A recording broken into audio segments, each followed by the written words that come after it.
দেখেছেন, কলেজ দেখেছেন, আজকে কলেজে কলেজে ফতোয়া জারি হচ্ছে, কি বলবেন অঙ্কন? এক সেকেন্ড অঙ্কন।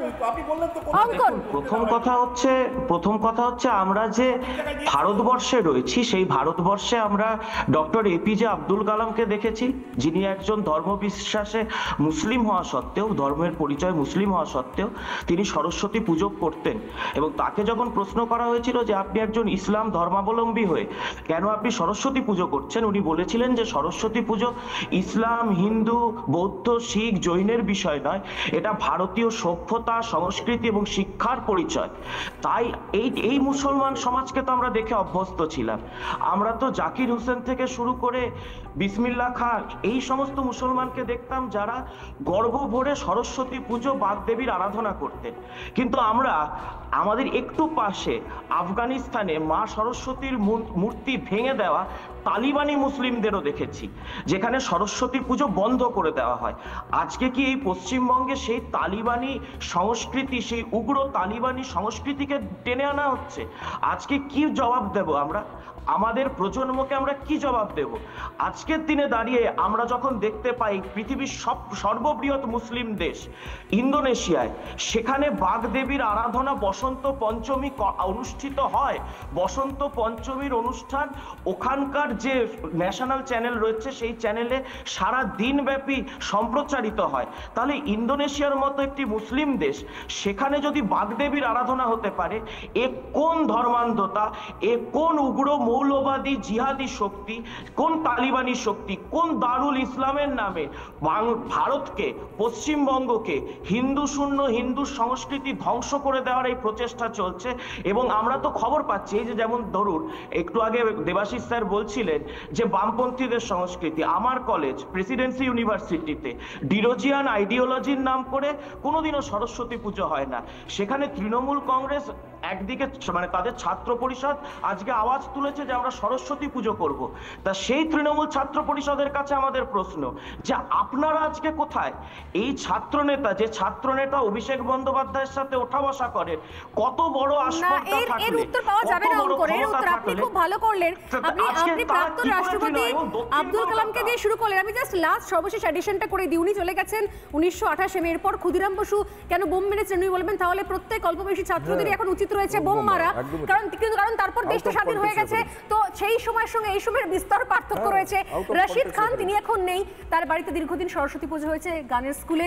আমি নিজে স্বর্ণালী সরকার প্রতি অনেক বছর সেখানে গিয়ে কভার করে এসেছি। এগুলোর কোনো এই ধরনের যুক্তির কোনো পাল্টা যুক্তি শুধুমাত্র হাস্যকর জায়গায় নিয়ে আসবে। এখানে মানুষদা রয়েছেন আমাদের সঙ্গে। মানুষদা, সরস্বতী পুজোটাকে কি আমরা কবে থেকে শুধুমাত্র হিন্দুদের জন্য ভাবতে শুরু করলাম?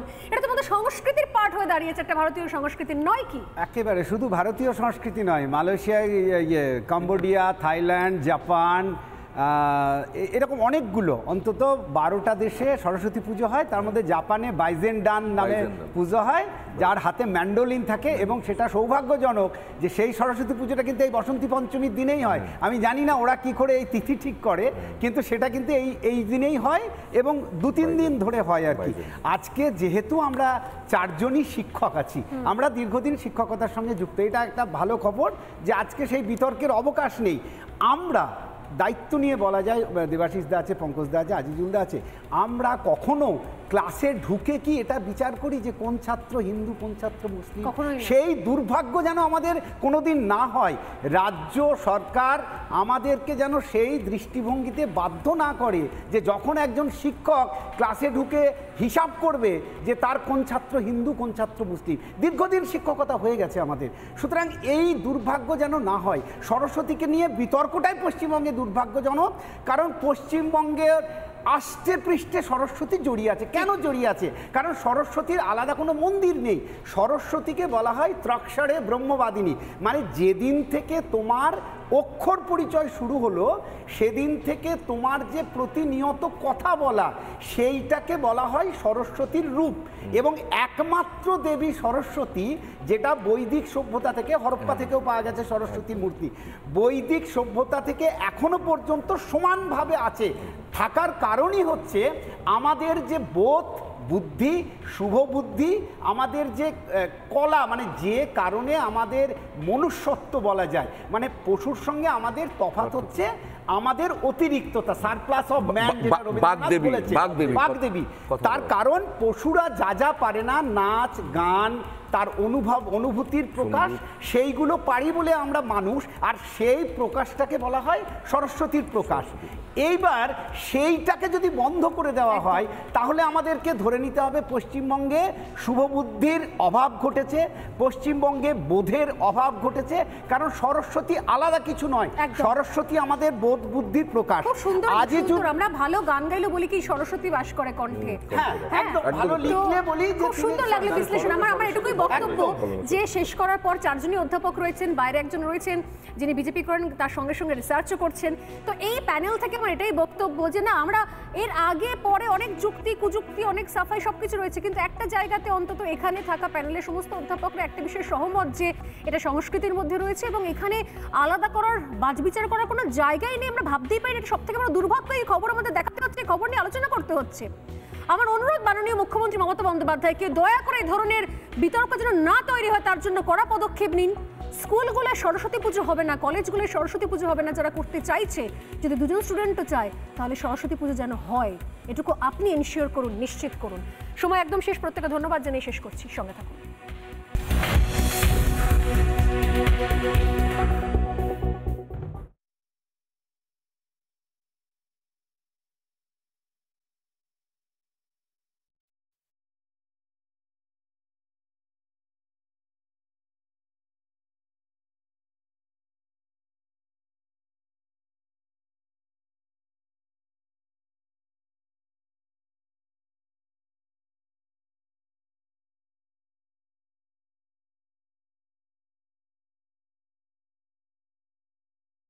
নানা ধরনের কন্টেন্ট দেখার জন্য লাইক করুন, শেয়ার করুন আমাদের ফেসবুক পেজ, সাবস্ক্রাইব করুন আমাদের ইউটিউব চ্যানেল। পাশাপাশি অন্যান্য ব্রেকিং নিউজের জন্য অবশ্যই চোখ রাখুন রিপাবলিক বাংলায়।